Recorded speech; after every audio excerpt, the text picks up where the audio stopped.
পালতোলা নৌকা ছুটছে দারুণ, সবুজ মেরুন সবুজ মেরুন।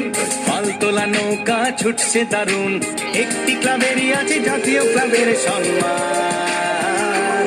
মোহন বাগান মোহন বাগান মোহন বাগান মোহন বাগান। উমাপতি গোষ্ঠ মান্না চুনি, বাবলু ব্যারেটো জেঠা নয়নমণি। উমাপতি গোষ্ঠ মান্না চুনি, বাবলু ব্যারেটো জেঠা নয়নমণি। বলো কোন ক্লাব জিতলে খুব বাড়ে চিংড়ির দাম?